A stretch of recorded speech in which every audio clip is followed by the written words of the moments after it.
Today, the Diocese of Des Moines joins many other dioceses across the country that have released the names of priests who have substantiated allegations of clerical sexual abuse of children.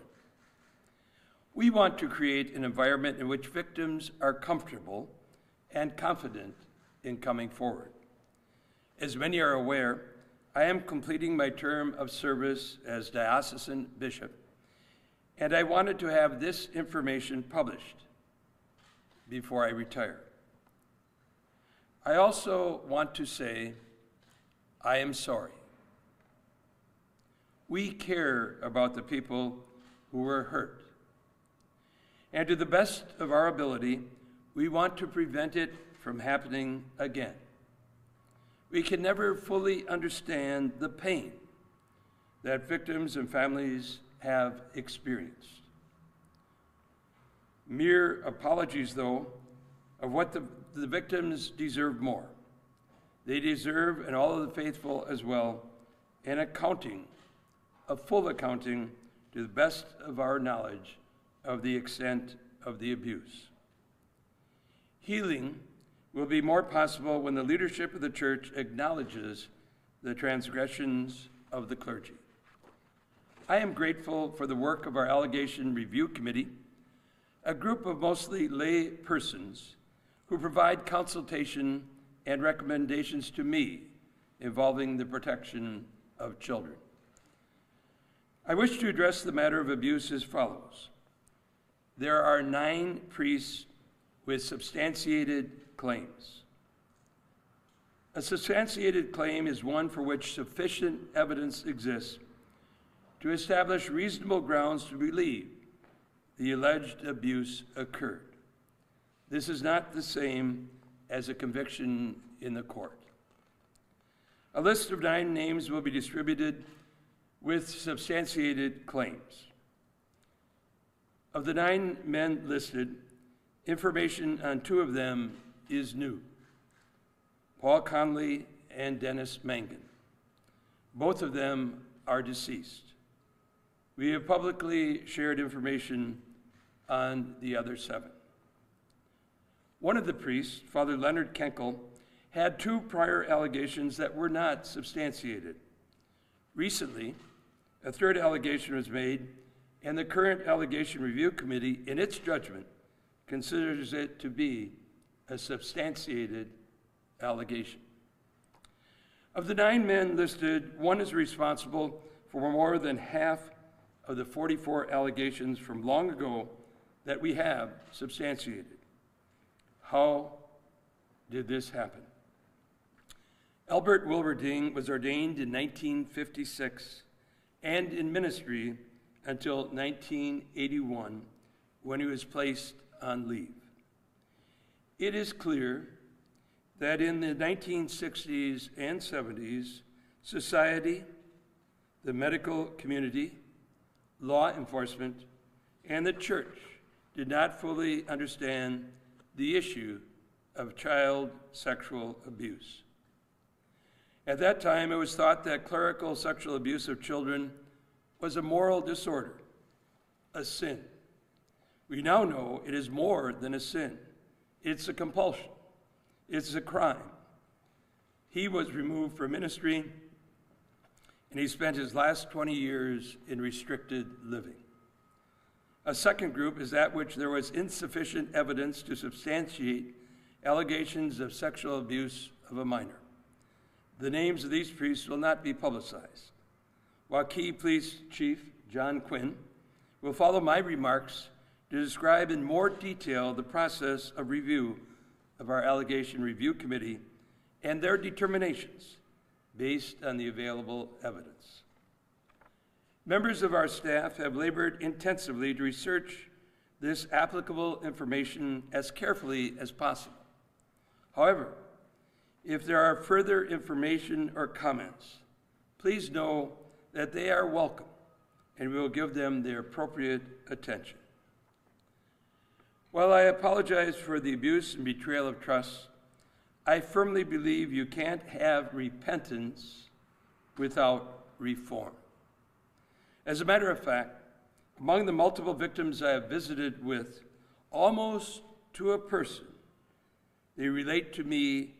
Their primary purpose is to prevent such pain from happening to others.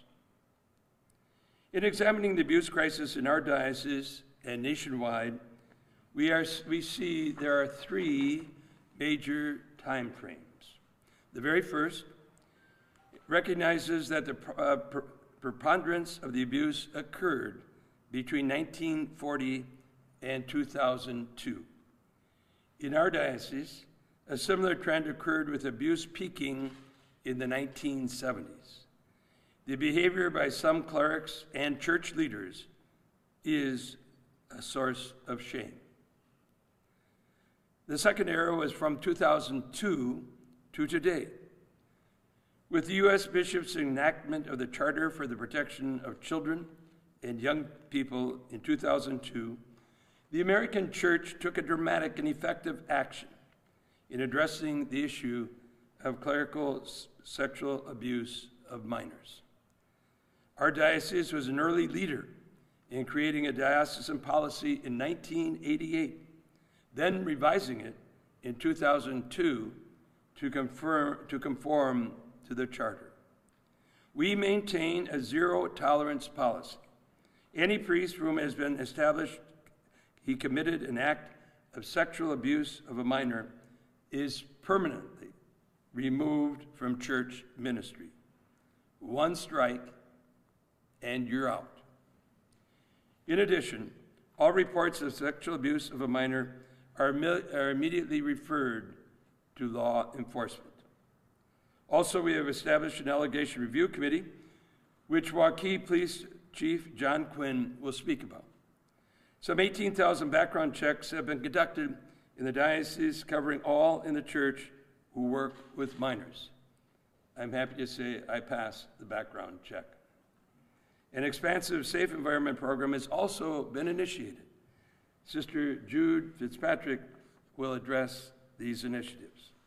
Thus, we have kept faith with the victim's desire of prevention and protection for today's youth. In the third phase, the Holy Father, Pope Francis, met with all of the presidents of the bishops' conferences throughout the world in February to raise worldwide awareness in order to begin the process of global reform, including the reform of bishops. The Pope wants a Catholic Church where every mistreatment or abuse of minors or vulnerable people is effectively prosecuted. For our diocese, publishing the list of these priests who have substantiated allegations of abuse against them demonstrates that we remain committed and focused in our efforts to protect our children in our parishes, our schools, and throughout the community.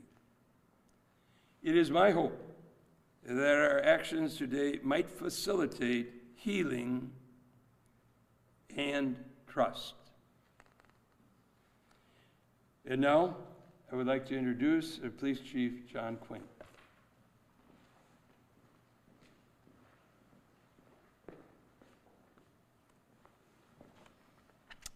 Good morning.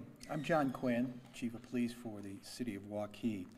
I also serve on the Diocese Allegation Review Committee, which investigates allegations of clerical sex abuse of children in the Diocese of Des Moines. We are an advisory body, primarily of lay people, that advises the bishop on the allegations. So with that said, we advise the bishop whether or not the allegation that we find is substantiated. It's his responsibility then, from that point forward, to ensure that the priest is permanently removed from ministry. Now let me share with you what happens when a person comes forward with an allegation of abuse against a priest. First and foremost, the diocese encourages the victim to go to their local law enforcement official and notify them of the alleged abuse. The church, the diocese, then, if in fact the victim does not go to law enforcement, takes the information to law enforcement and then waits for permission to conduct an investigation on its own. The diocese does not want to interfere or jeopardize law enforcement's investigation. It doesn't matter how long or how much time has transpired when the abuse is alleged to have occurred. All allegations go to law enforcement first. Now, once the diocese receives permission to proceed with its investigation, the bishop suspends the priest, which means that the priest can no longer minister or represent themselves pending the investigation. Now, a news release is prepared and sent out so that the public becomes aware of the situation. It can take protective steps to prevent the possibility of future abuse by the priest. The Allegation Review Committee then examines whether the allegation fits the definition of clerical sex abuse of a minor. The Allegation Committee then investigates and determines if substantial evidence exists to establish reasonable grounds to believe that the abuse occurred. This is not a presumption of guilt, and it is also, at this time, the responsibility of the bishop to ensure that the priest is permanently removed from ministry. Now, let me provide you some of the work that the diocese and the Allegation Review Committee have accomplished. After the abuse scandals in 2002, 505 files of living and deceased priests and bishops who ministered in our diocese were reviewed for claims of abuse. Now, 28 of the files contained allegations of abuse. In 7 of the cases, the priests were exonerated.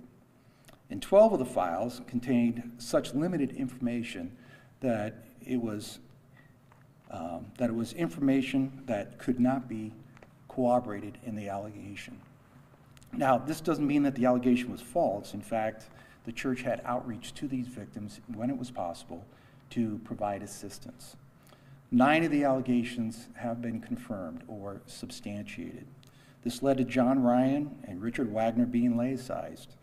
And as the bishop previously mentioned, Albert Wilbering died before he too was laicized, though he was living in a state of confined setting.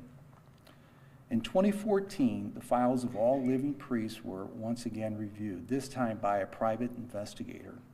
We did this to determine whether any additional cases of abuse or misconduct had transpired that were originally missed. In the 2014 review of the files, it led to only one previously unknown claim that the Allegation Review Committee had not reviewed. This was involving a now retired and elderly priest. Following an investigation, the committee could not find sufficient evidence to sustain the claim, which was by then over 30 years old. This is the work of the Allegation Review Committee. And now I'd like to turn the podium over to Sister Jude Fitzpatrick.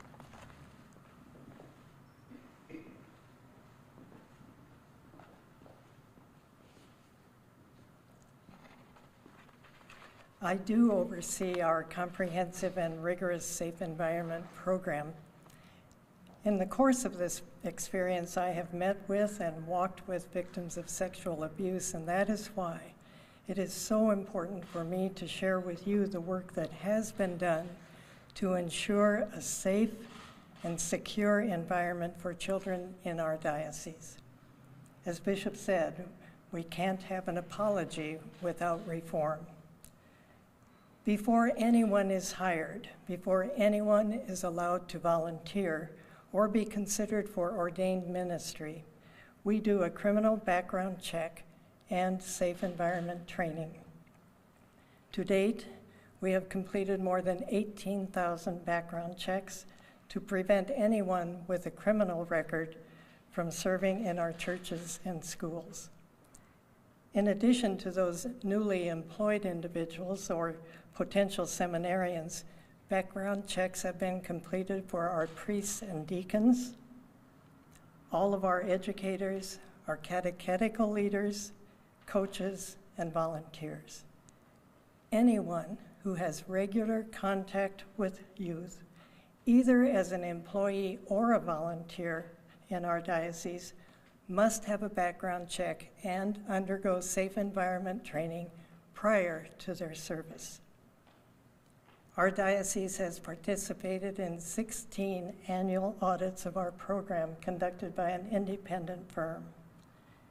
In addition to the paper audits, on-site audits are conducted every 3 years. Following each of those audits, the Diocese of Des Moines has been found to be in compliance with the guidelines from the Charter for the Protection of Children and Young People. Thank you.